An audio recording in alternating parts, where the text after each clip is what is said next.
ऐसे सेमेस्टर कुछ करेगा नहीं, अभी 6 महीना तो रुक जा।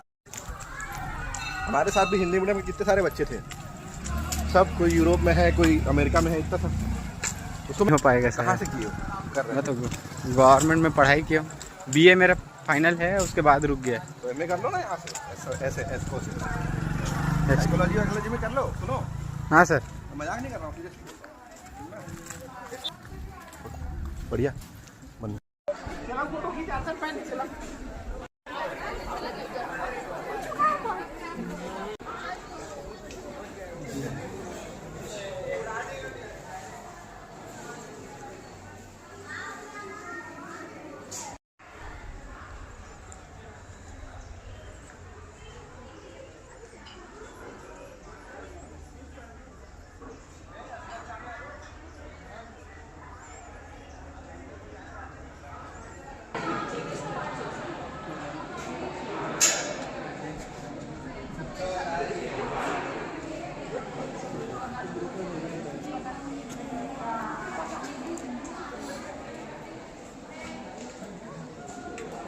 द्वीप का नाम मजकू द्वीप है।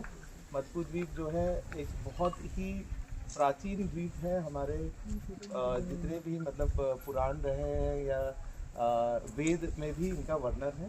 इसके बारे में थोड़ा सा बताएंगे और भैया बताएंगे, उसके बाद आप लोग जो दर्शन 10-10 करके जाएंगे, ऐसा एक साथ। अभी बता दिया जाए, पहले खा लिया जाए जैसा ऐसा है। इतने दूर से आए हैं तो पहले थोड़ा थोड़ा पोहा पाइए, बहुत ठंडा हो गया, हम बहुत पहले बना रहे थे।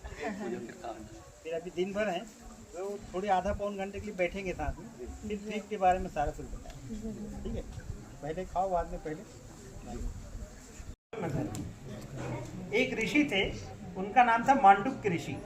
क्या नाम था? मांडुक्य ऋषि। और उनके नाम से इस द्वीप का नाम था मांडुक्य द्वीप। मांडुक्य द्वीप है ना, क्योंकि उनके नाम से द्वीप का नाम मांडुक्य द्वीप था। और हम लोग छत्तीसगढ़ के लोग हैं, बार बार मांडुक्य द्वीप कहेंगे तो वो अपभ्रंश हो करके, है ना, वो मांडुक्य की जगह मटकू हो गया। ठीक है, तो मांडुक्य द्वीप से मटकू द्वीप, अपभ्रंश से इसका नाम बदल गया, है ना। क्योंकि अभी भी मटकू द्वीप को लोग मटकू नहीं कहते, मडकू कहता है, कोई मनकू कहता है, बदलते रहता है। तो उनके नाम से इस द्वीप का नाम मांडुक्य द्वीप था। अब मांडुक्य ऋषि ने किया क्या? तो जैसे हमारे 4 वेद, 18 पुराण, वैसी 108 उपनिषद है। उस 108 उपनिषदों में से एक उपनिषद का नाम है मंडूकोपनिषद। क्या नाम है? उसकी जो रचयिता थे उनका नाम था मांडुक्य ऋषि। ठीक है, उनकी ये तपस्थली। और जो उन्होंने मंडूकोपनिषद लिखा है, उस उपनिषद का एक वाक्य है सत्यमेव जयते। वो भारत का राष्ट्रीय वाक्य। जैसे LIC का सिंबल आपने देखा होगा, 2 हाथ रहता है, दीपक जलते रहता है, पीछे से बात नहीं करेंगे बाहर वाले भी, नहीं तो समझ में नहीं आएगी मेरी बात। तो LIC का तो 2 हाथ बना रहता है, दीपक जलते रहता है, नीचे एक वाक्य लिखा था योग क्षेम महाम्यहम। ये वाक्य गीता से लिया। पुलिस का सिंबल है, उसके नीचे लिखा रहता है परित्राणाय साधुनाम। ये वाक्य गीता से लिया।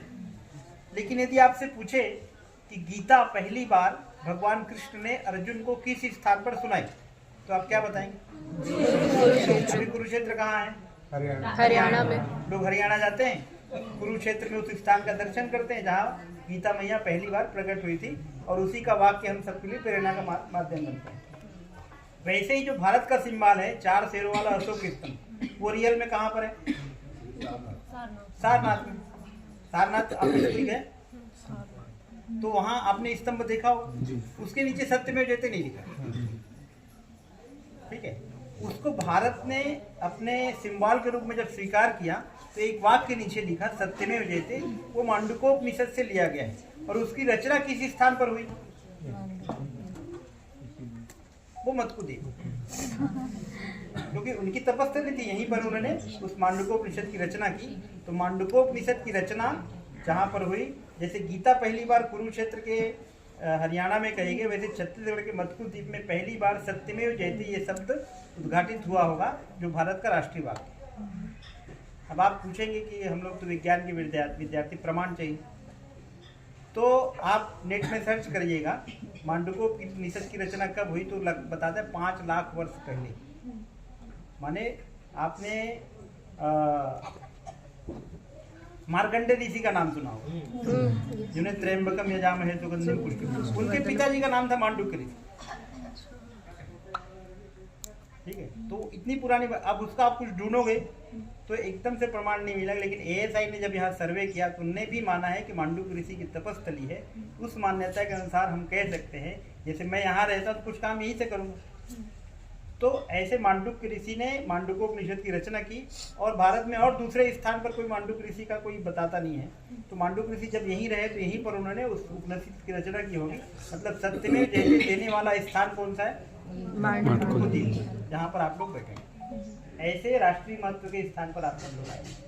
ये गणेश जी का मंदिर है, उसके बाजू में हनुमान जी का मंदिर है, उसके ठीक सामने और राधा कृष्ण मंदिर के बीच में एक स्टेचू बना हुआ है, उसमें लिखा है वो मांडुक्य ऋषि की स्टेचू है। कल्पना से बनाई गई है, तो उतना पुराना कुछ उनका कुछ आप बोलो कुटिया कहाँ थी और क्या है वो नहीं है। हमसे कोई पूछ लेता है बाबा जी, वो बाबा जी का कोई है? मैं हूँ ना, ये ऋषि परंपरा से हम लोग भी है, मैं हूँ भी, है ना। तो ऐसा मजाक में कहना तो ठीक है, लेकिन इतनी पुराने का कोई प्रमाण ऐसे नहीं मिलता। लेकिन एएसआई ने इसको प्रमाणित किया है मांडुक्य ऋषि की तपस्या। मैंने सत्य में जैसे कि ओरिजिन भूमि में आप सब लोग आए हैं।